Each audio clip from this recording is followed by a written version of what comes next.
last week's episode, we exposed the unbearable conditions caused by extreme heat in Oregon prisons. This week, we follow up with the voices of those who have lived through it, directly responding to the Department of Corrections' claims about how they manage heat behind bars.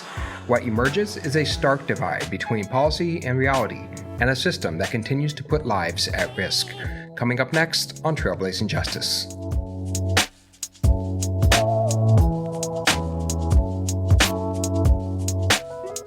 This is Trailblazing Justice, episode 75, recorded Friday, August 22nd, 2025. Heatwave Behind Bars, part 2.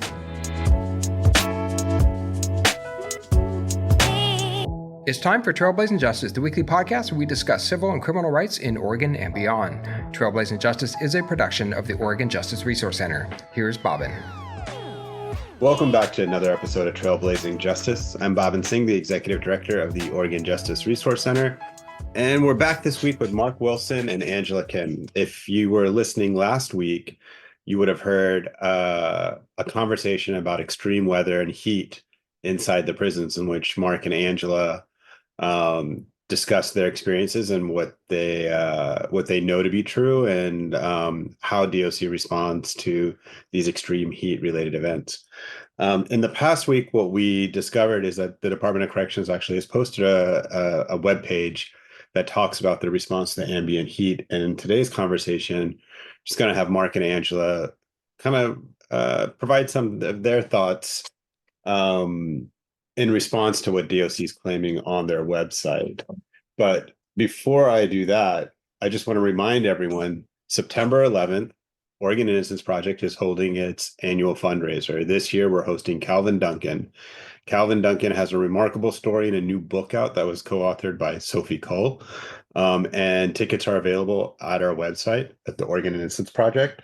This is Innocence event. Calvin was a prolific jailhouse or prison lawyer that represented and assisted people while he was in prison, but also litigated his way out of prison, and has been involved in the Supreme Court decision reversing non-unanimous juries. It should be a remarkable event. We're excited to be hosting Calvin, and this is a great time for all. So please take a look at our website, purchase tickets, join us for a really good event. And if you're interested in sponsoring our event, if you're a business or an individual, you can reach out to our Director of Engagement, Ali King, at aking@ogrc.info. We hope to see you September 11th. All right, Mark, Angela, what do you just general impressions of the website, the webpage of DOC providing this information? I mean, we'll get into the details of it, but you have any just opening thoughts? And you know, we're in an extreme heat event today. Like, it's going to be above 100 today, above 100 tomorrow, into the 90s next week. So these are sort of relentless conditions. And as you both mentioned, these temperatures like just bake the prisons, and and it's the cumulative sort of like heating of the prisons. So you don't really get relief. Anyways, any general thoughts, comments about this and sort of what's going on and the experiences people are having right now? Sure. As I look down the list of DOC's ambient heat response, which is on their webpage, and the bullet points that are listed there, it harkens back to last week's conversation. So they're going to shut down the yards, so you can't get any cross breeze. You will be inside the prison, locked in. And once again, it's concrete. So as it heats up, it holds on to that heat much longer than the ambient air temperature is outside. So the temperature continues to rise indoors, even if it's dropping outside, and then it takes longer for it to cool off.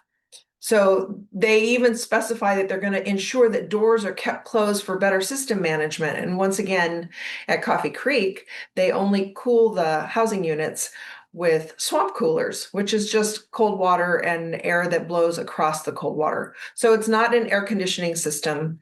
It's not going to adequately cool the air temperature within the housing unit down. And in a lot of cases, if they close the yards and if staff don't come to work, or they are already low staff, which they admit, then they will lock the unit down. And so then you're in a cell behind a heavy steel door and there's going to be not very much air movement at all. They do bring in one large industrial fan, but that doesn't adequately move the air throughout the unit, and especially not if you're locked down in your cell. So it actually, the temperature inside can rise to dangerous levels and impact people's health. Yeah, I mean, just thinking about the temperature for myself, I mean, I'm in an AC building, an AC home all day, and I'm very conscientious about like, especially when the afternoon comes, when and if I'm going outside, how I'm spending my time in that environment, even for my daughter, like, is she going to be outside or are we going to bring her in? Do we need to cancel activities and making sure that, we stay cool. And, the fact that that's not even a possibility that what you've described is basically people push, I mean, the institution just pushing around basically warm air, is scary. I mean, it just seems like just a terrible, sort of miserable experience. I don't know, we'll get into the details of this bullet list here, but Mark, any general thoughts about just this extreme heat event that we're going through again, and the conditions inside, and people that that are still there? Yeah, no, I've only been out 7 months, so this is my first hot season. I haven't been there, so I remember what it's like very intimately, and I feel for those guys that are stuck in it, because it's miserable, and we all dreaded these weeks where it would go on for a week or more. And even when they're saying it's going to be ending, it's going to be 86. I mean, it's not going to cool in any appreciable way for probably a couple of weeks, and it just you're just miserable. And it's a tough thing, and I'm really sorry that people are stuck in that. It's just, there's no end in sight, and DOC's response to it is just ridiculous, and lots of lies, lots of gaslighting, really frustrating. Well, let's talk about DOC's response. So on the Oregon Department of Corrections website, and we'll post this in our show notes, on its opening page or homepage, it has a tab that says ambient heat response. And when you click on that, you go to a web page and it says, DOC's ambient heat response. And it opens up by saying the Oregon Department of Corrections makes every attempt to keep the adults in custody safe and comfortable during their summer heat waves. Each location has written an ambient heat plan. This plan details what each location may do to accommodate hot weather, including, and I think it's interesting. Don't read those. Don't read what it includes yet, but look down here below where it says that all of our DOC institution locations are compliant with Oregon OSHA standards for ambient heat. DOC does not differentiate the Oregon OSHA standards between staff and AICs. And then they allow you to post questions on here, and somebody did. And one of the questions was, is there a way to see these written ambient heat plans? What's DOC's response? Due to security concerns, which is what they always throw out anytime they want to hide information, due to security concerns, we are unable to provide the written ambient heat plans. What are you talking about? You can't provide a written plan for what you're going to do to help prisoners not suffer from the heat at a prison. That is nonsense. Well, the full paragraph, just before that, it says DOC monitors air quality and extreme heat forecast to ensure we are well prepared. DOC also educates staff and AICs about heat and illness stroke signs and the importance of reporting them immediately. DOC staff are also required to take ambient heat training upon being hired an annual thereafter. So I have a lot of comments on that, because as I was trying to become, get access back into the prisons, it made me go through like a training. And I think I went through the ambient heat training. There was like an online thing in which I had to do. So I'll comment on that. But, just going back to general, I mean, on the one hand, they're saying DOC makes every attempt to keep the adults in custody safe and comfortable during the heat waves. And then they say each location has a written ambient heat plan. So you have basically whatever it is, 12, 14 different disparate plans, different prisons, different standards, different practices, different protocols, essentially is what they're admitting to, based on the infrastructure of that particular institution. And then it's not public. No one knows what these heat plans are. And maybe that's something we should try to public records request to see if we can get it. But it is common for DOC to use this security thing as a way not to share this stuff. But were you, Angela and Mark, ever? Well, I mean, what was sort of this We'll be education trained. about heat illness and stroke signs? So what they're talking about is they'll post a notice on the wall. Yeah. That, is like, and you can see them if you go on to Oregon Health or OSHA's website. You'll see various posters that are available for agencies to post about heat risk and that kind of thing, and they would post those around the institution at various places. And I wonder, I do wonder if OSHA does any sort of audit of the institutions to make sure they're compliant. Be interesting to check into that. But anyway, it's this side conversation. I mean, related, but I want to get into these bullet points. So on the website, it lists about a dozen bullet points in which they say, this plan details what each location may do to accommodate hot weather, including.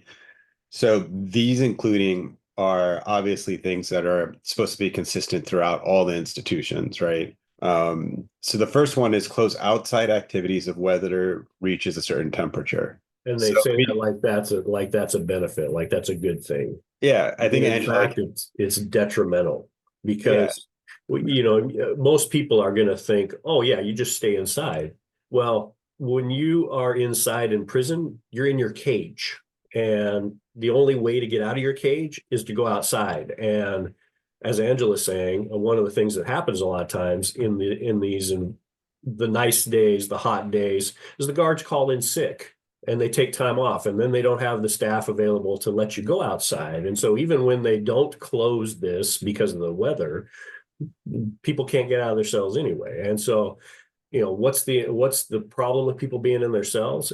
It's like being locked in a locked car in the heat, right? There's a reason you can't put a dog or a baby in a car, and it's a crime to do it, right? Because these places get so much hotter than you would be outside the car. Out, even though there's no shade in the yard, there's a breeze.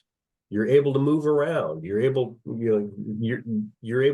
not confined in this space with another body, just stuck there sweltering, And so it's not beneficial to prisoners for them to close outside activities because they don't have any inside activities other than go to your cell and you're stuck in there. Angela, you were commenting on this earlier. I mean, when you read the bullet point, it kind of, my daughter, she's in an outdoor camp, and when it gets hot, they're basically like, we're not going to keep kids outside. We're going to keep them inside. Basically, we're going to shut down, outside activities. And on its face, for us, that seems reasonable because you're putting people inside a cooler environment and an AC environment where they have access to different things. But I mean, what Mark is saying, you were kind of alluding to this, or I mentioned this about Coffee Creek.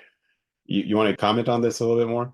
Absolutely. So when I first arrived at Coffee Creek, and that was back in 2008, there were trees that had been planted along a fence line. They actually, as the trees grew and they reached a certain height, they cut them all down. So there's not even a shade or any way to block the direct sun on the building itself.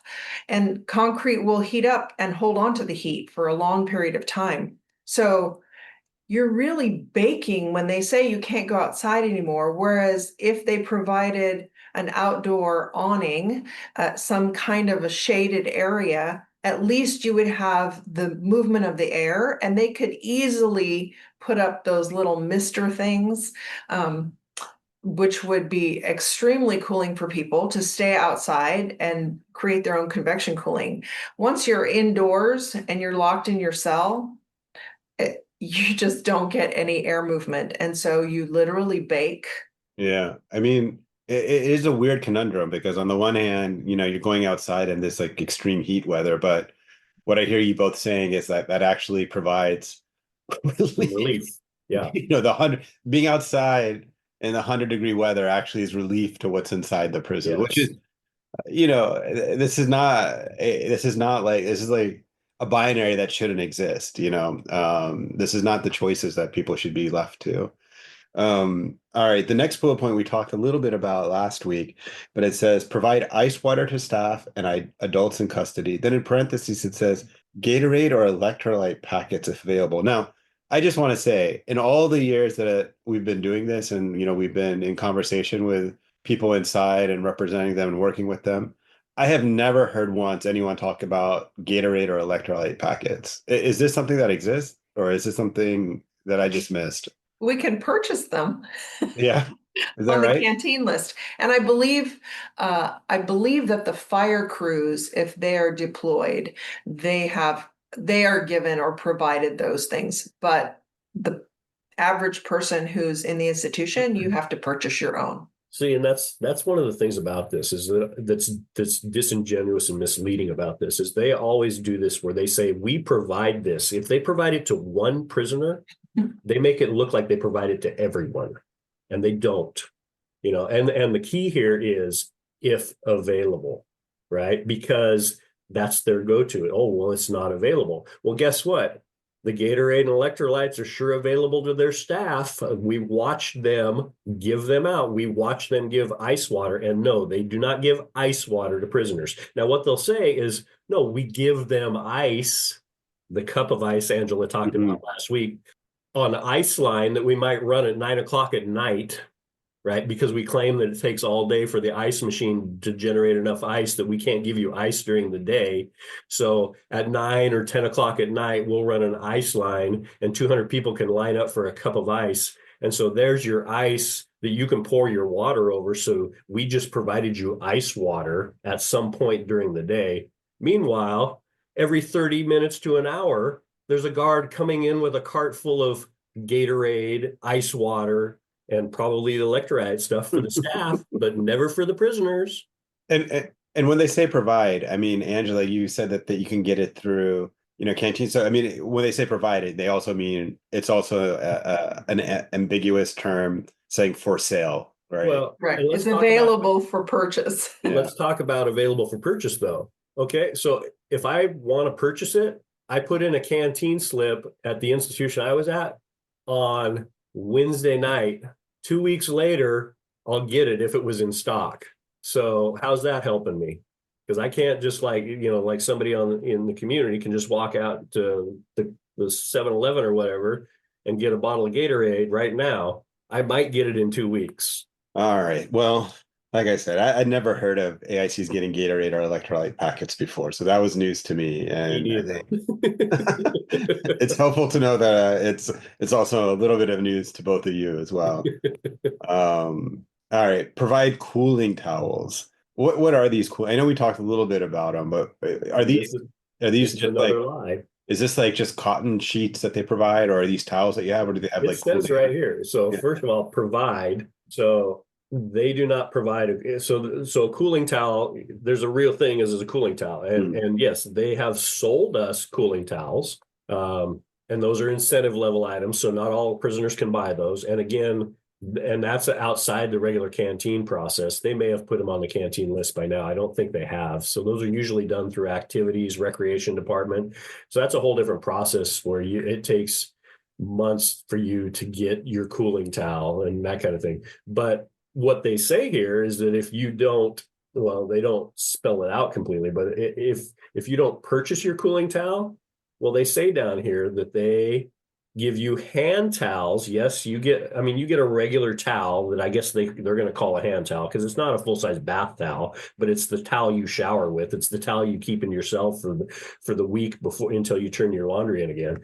So they do provide a towel that you can then wet in your sink, but that's not a cooling towel.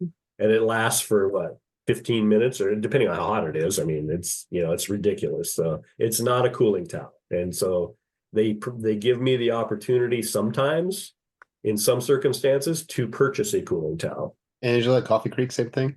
Yes. The Toastmasters Club was able to sell cooling towels 1 year for a fundraiser, but that's a limited time and the cost is a little higher than because it's a fundraiser.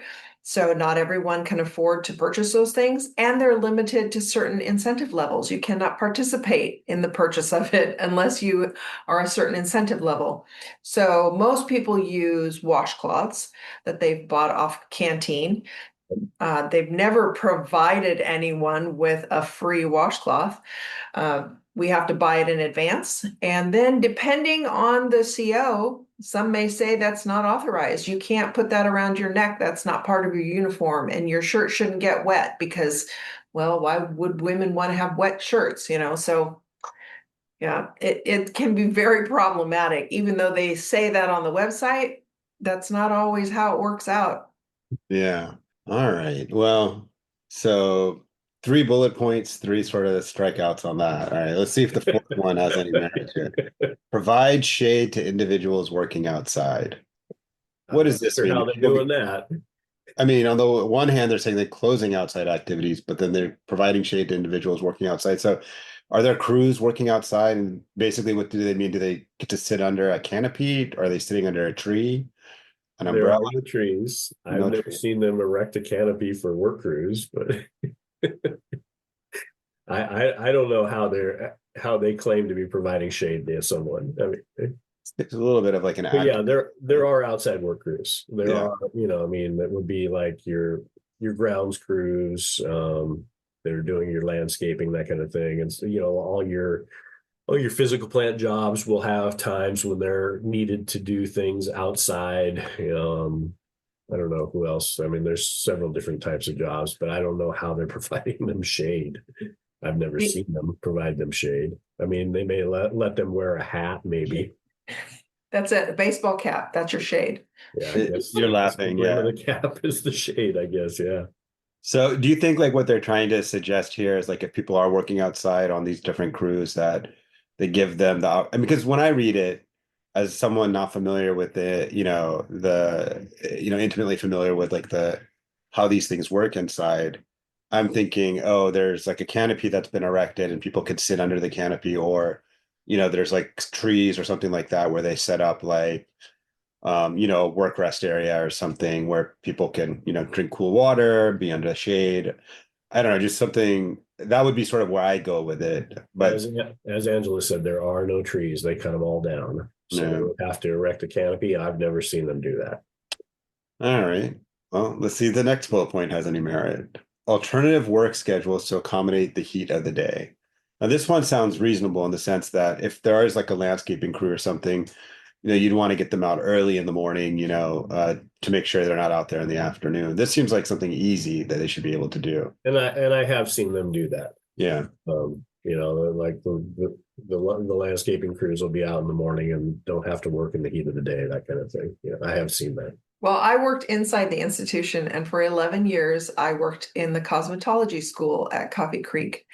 And there are 20 students, and they're running blow dryers and flat irons and curling irons, and they're doing people's hair. And I can tell you, it gets deathly hot. So we'll say this bullet point is kind of like a maybe, not really, but maybe. Like there is some effort. I wish we had like a scale here where we could like, The truth scale. yeah, like thumbs up, thumbs down, one on a thing of 1 to 10. Like, what are we? Where are we at? Let's see. The other one says provide extra breaks. Yeah, I don't know. I can't speak to that. I assume that's supervisor discretion. I mean, so that's going to have as many variation as you have supervisors and personalities.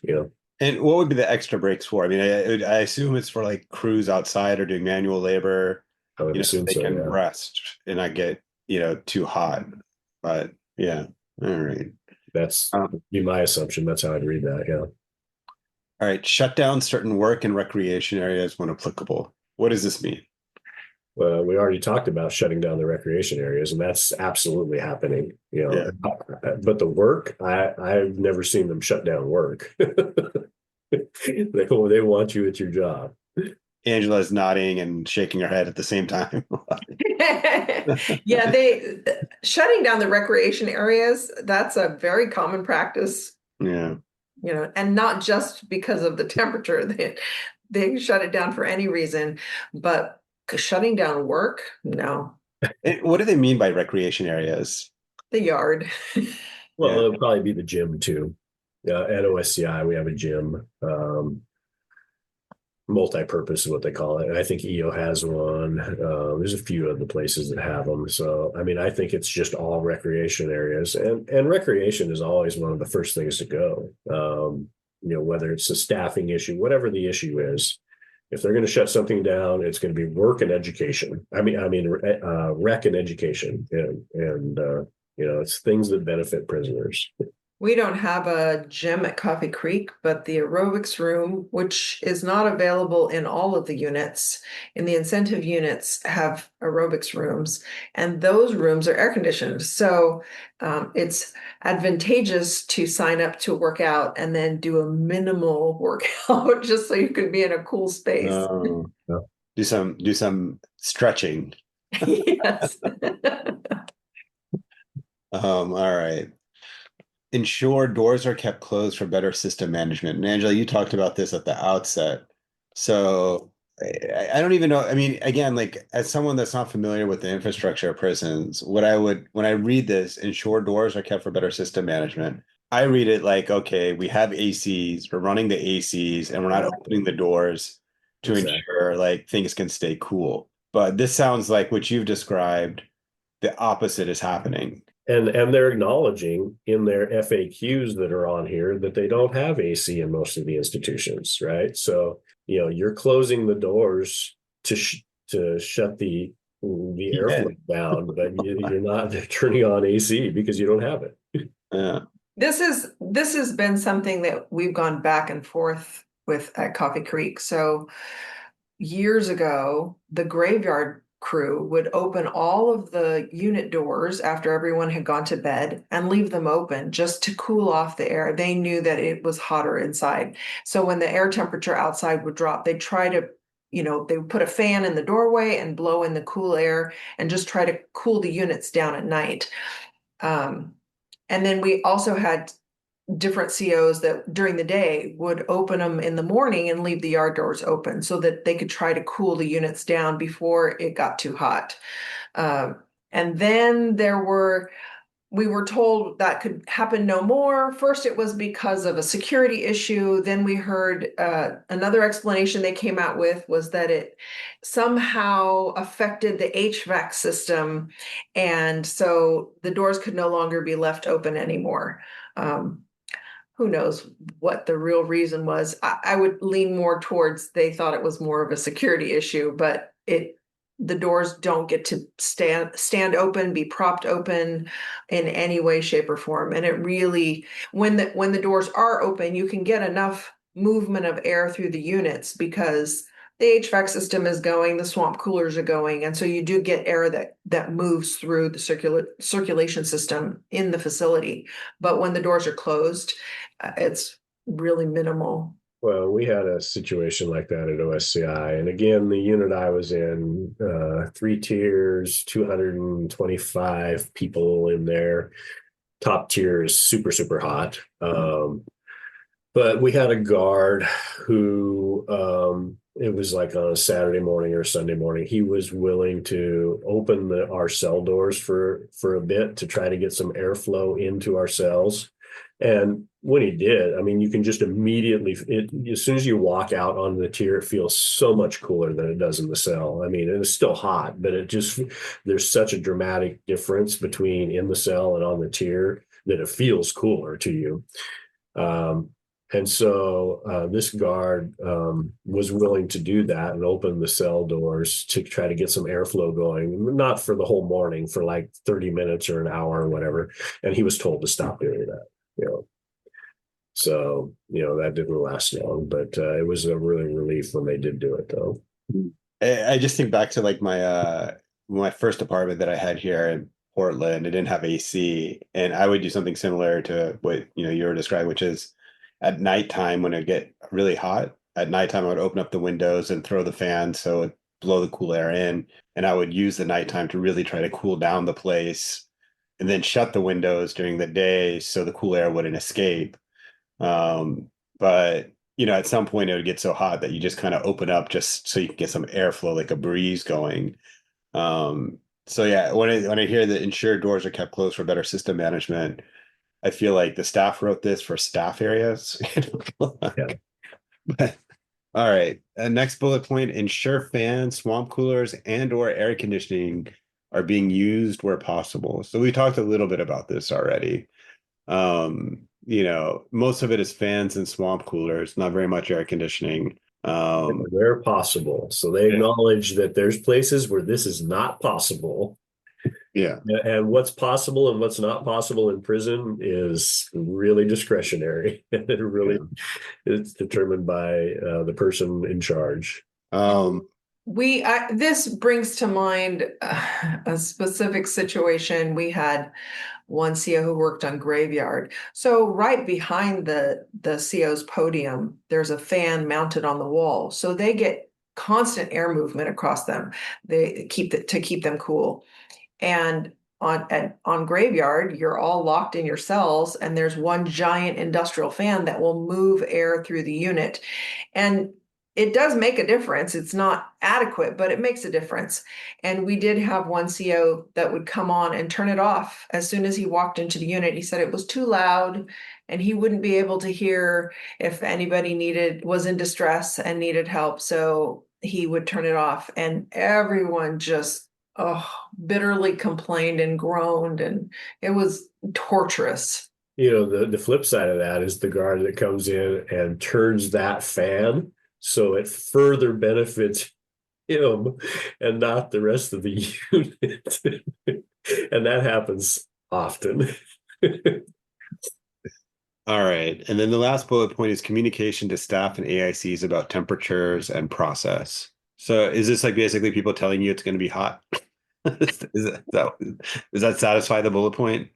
Well, this is where they post this notice that talks about, how to recognize, they do some of this, how to recognize signs of heat exhaustion and how to avoid some of those risks, which is basically doing things that you're not able to do, basically is what the sign tells you should be doing. It's not possible to comply with the information they're giving you. All right. Well, these are all the bullet points. I mean, this is what it seems like all institutions should be doing in addition to their individual plans. So that they hide. Yeah, that they hide. So we don't really know beyond this, like what it is that they do. My guess is probably not very much. There's probably, I'd imagine, a lot written for the unions, by the unions, for their staff members about like how much they can work and how often they can take breaks and things like that. But we don't know. So I think we should try to figure out if we can get copies of these heat plans or request the legislature to get copies of them so they can review it. I think it's worth going at. Well, one other thing, there's a couple of things that you didn't comment on that in the questions that I found interesting. Well, I'm moving on to the questions right now. So there is on this website or webpage an opportunity for people to post questions and for DOC to respond.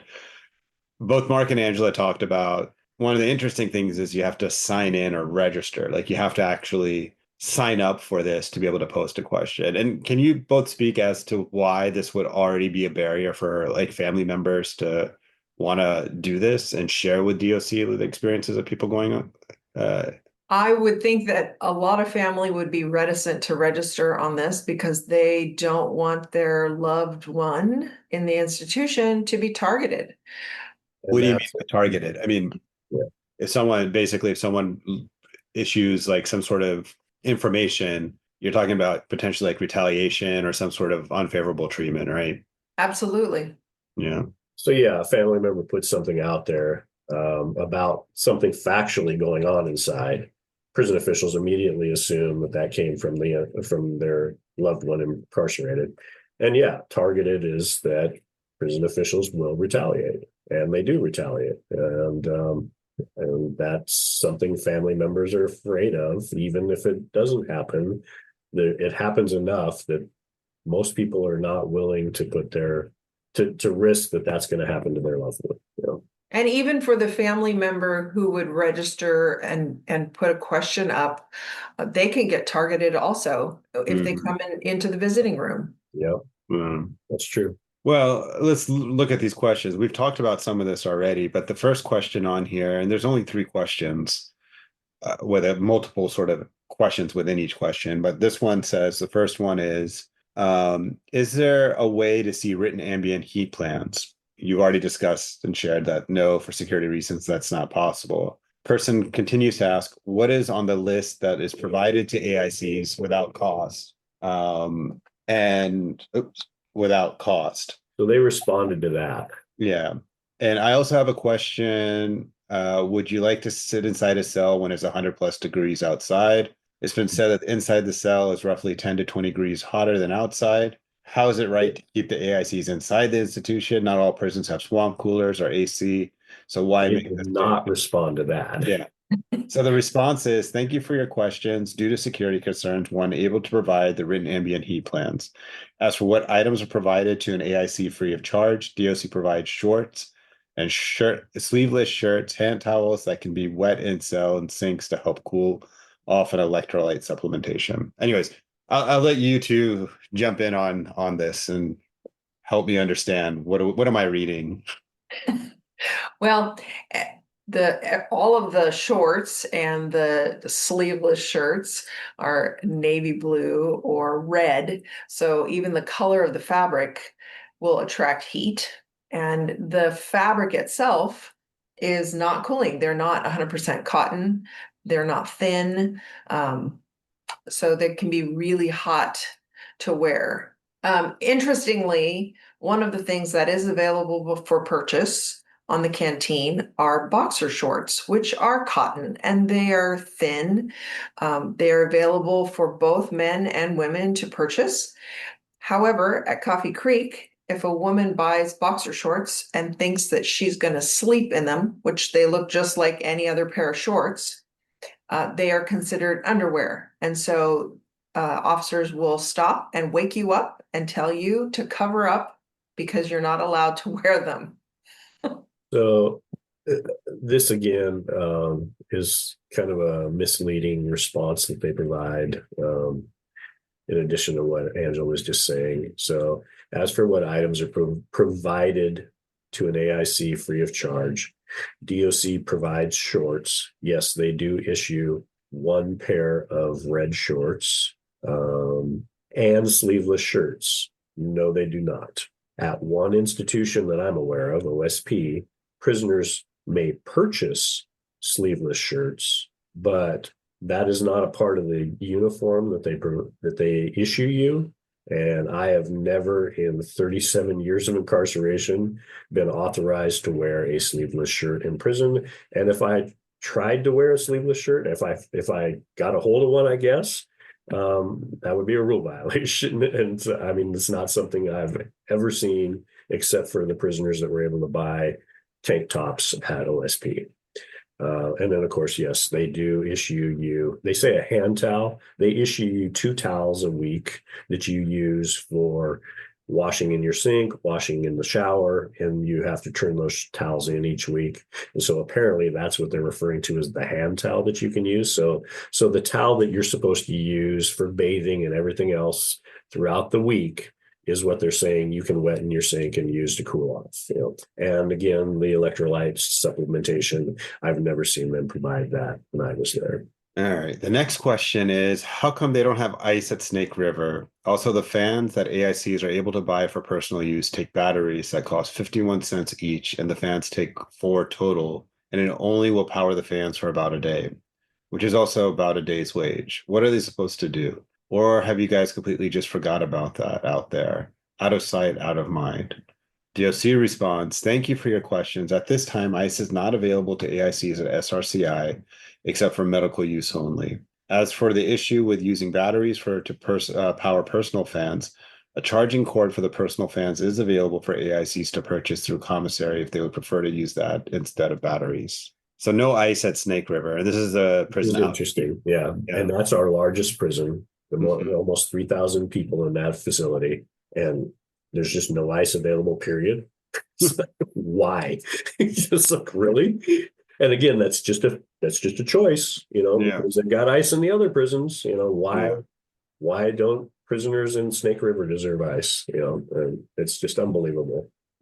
So tell me about these fans. So basically you have to replace your batteries every day. Is that what they're saying? So this person indicated that the batteries will run the fan for a day, maybe 4 hours. So here's one of the key issues with this. It's like you have to purchase the batteries, but the prisons limit the number of batteries you can purchase. It is impossible for you to purchase enough batteries to run your fan, even for 8 hours a day, for the period of time that it would take to get new batteries to replace those batteries that have died, right? Because again, you're putting in a canteen slip one day and getting your canteen 10 to 15 days later. And so you're constantly needing to do that. But a prison might limit you to 4 batteries, and every prison is different. You might be able to get 6 batteries at one prison, or 10 batteries at another prison, or 2 batteries at another prison. And yeah, so all that costs money, but again, you're not able to get enough to have that fan do anything meaningful for you at all. And so when you do get whatever amount of batteries you're able to get, you have to decide, is it hot enough now that I use my fan, or should I save my batteries until it gets hotter? You know, I mean, it's just ridiculous. And then they say, well, you can buy a cord instead. Well, prisons like Snake River, you can't use that cord because they don't have outlets you can plug that cord into. But again, you have to buy that on Canteen, which is going to take you at least 10 days to get it. And it's $15, I believe, was the price last time I saw the adapter. So, it's worse than the batteries for people that can't afford, buy things. So I don't know, Angela, how is it Coffee Creek? Yeah. Initially, when they sold the fans, they were sold as an incentive item. So they were, Yes. once again, only a certain group of people had accessibility to even purchase it. And then they ran out of them.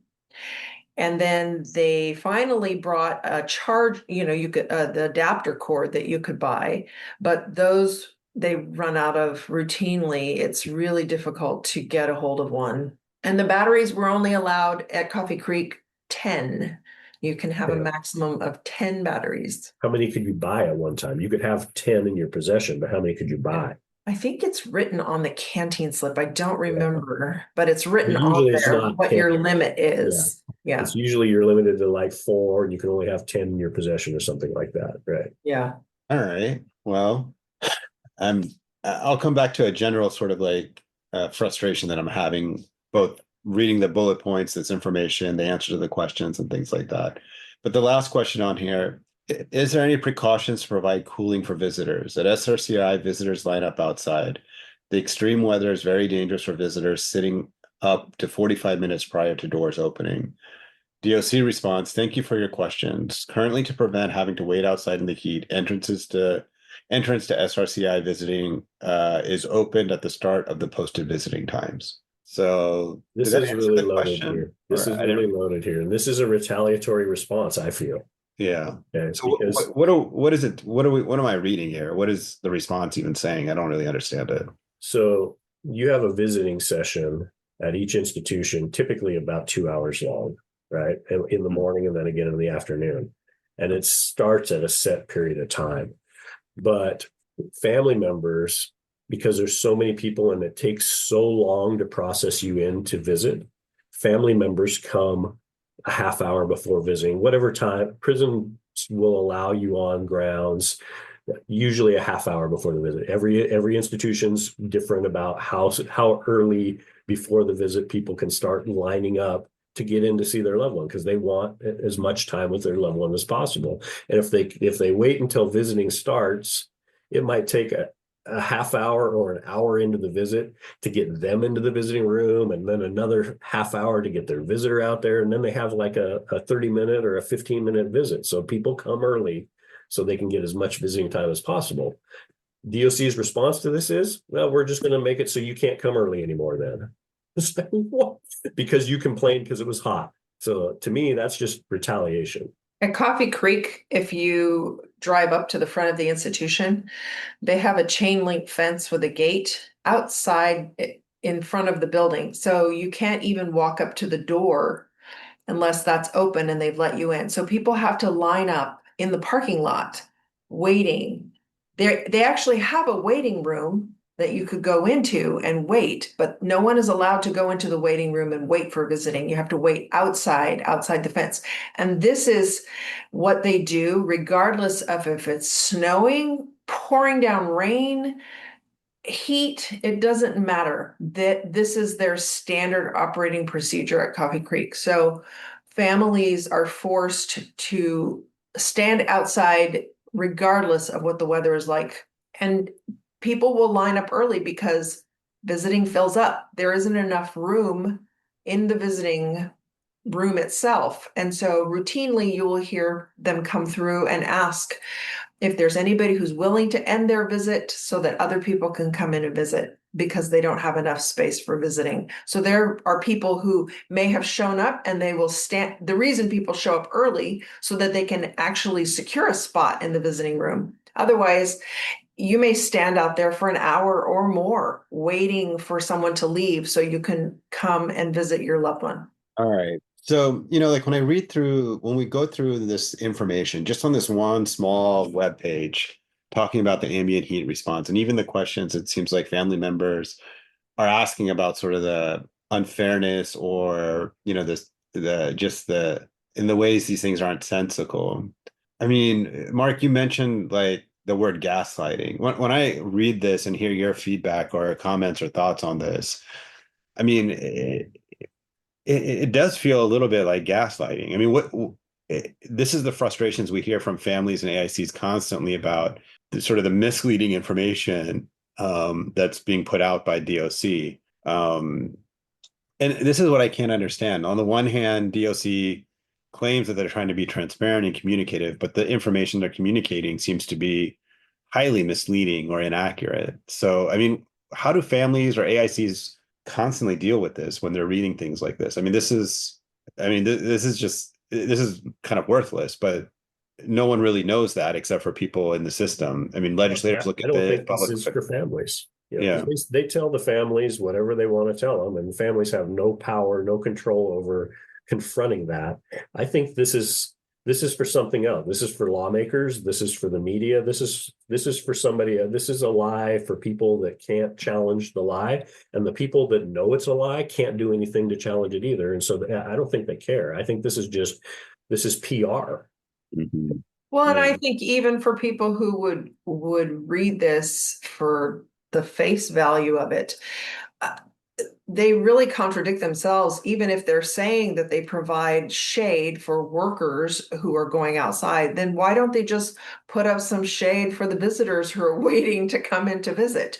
It makes no sense, because while they don't provide shade for the workers, they could easily put up some, awnings for the visitors who are waiting to come in and visit. But neither one of those things happen. Yeah, I mean, you have like in one of the bullet points, provide ice water to staff and adults in custody, Gatorade or electrolytes packets if available. But the bullet point suggests that ice water is available at all institutions. But then below, they admit that ice is not available at Snake River. I mean, it's kind of weird. You think the person posting this would have some sense about like the contradictions here, but I guess it just doesn't matter, like you're saying. The nameless, faceless person, they don't identify who's answering your questions either. So there's nobody you can talk to. I mean, this is just general information that they want to put out there. And nobody that's connected to the system at all, family members or prisoners, is going to believe a damn thing that's in this thing, because they know it's all a lie. And so this, again, is for people outside the prison context that can't challenge it.